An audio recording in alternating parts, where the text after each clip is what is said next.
Nalalapit na midterm election sa susunod na taon, sinabi ni Tatay Digong na ayaw na raw niya na isang Duterte ang mamuno sa Davao City. Kasalukuyan kasi, ang mayor ng Davao City ay si Baste.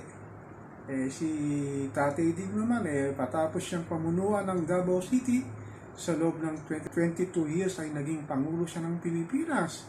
Pero sinasabi ng political analyst, kakaiba talaga si Tatay Digong Tinatanggi daw niya na tatakbo daw siyang mayor sa Davao City, pero bulong-bulungan daw sa Davao City na talagang pinupush ng mga kaalyado na siya ang tumakbong mayor para palitan si incumbent mayor Baste Duterte.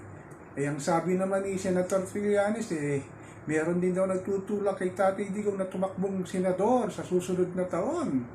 Kaya lang, Tatay Digong, 78 years old ka na. Maaari ka na talaga magpahinga at huwag ka nang sumabak sa politika.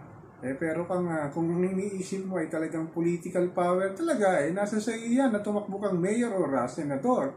Ang problema lang dito ano naman si Tatay Digong masyadong paiba-ibang sinasabi. Nung tumakbo siyang Pangulo ng ating bansa sabi niya ayaw niyang tumakbo dahil wala siyang intensyon na pamunuan ng ating bansa. Pero last minute, ay siya rin pala ay magpapile ng candidacy sa magiging presidente. Ito ngayon ang style ni Tatay Digong na ipinakikita niya sa kanyang mga pananalita sa social media, sa mga radio station at saka mga nag-i-interview sa kanya na hindi raw siya tatakbo sa pagiging mayor. At iba na lang daw na apelido at wag lang daw Duterte. Ilang panahon na hawak ng mga Duterte ang Davao City. Magmula sa kanya, kay Inday Sara at ngayon kay Mayor Baste. Bibitawan ba nilang Davao City? Kanilang hawak to ng mahabang panahon at ibibigay na lang ba nila basta-basta sa mga katunggali nila sa politika? Talagang style Tatay Digong, lagi na lang ganyan. Sabi raw ng mga netizen, ng mga political analyst, totoo nga ba na hindi tatakbo ang mga Duterte sa Davao City? Maaring hindi siya kasi tumakbong mayor, maaring si Baste pa rin, pero may malakas daw ang bulong-bulungan. Sabi ni Senator Trillanes na tatakbo nga daw si Tatay Digong Duterte sa susunod na taon. Pero sabi nga, magpahinga na lang siya.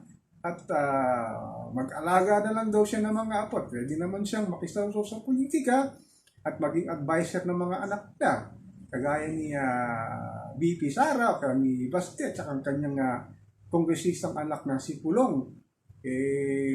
Marami talaga nag-aabang kung talagang magpapail ba ng candidacy to si Tatay Digong sa October para sa pagiging ng Davao City, pagiging senador sa susunod na midterm election. Ako po si Papa Ken, patuloy po ako mag-mayor na magmamatsyag kung saan talaga o tatakbo ba talaga na mayor ng Davao City o senator si ex-president Tatay Digong Duterte.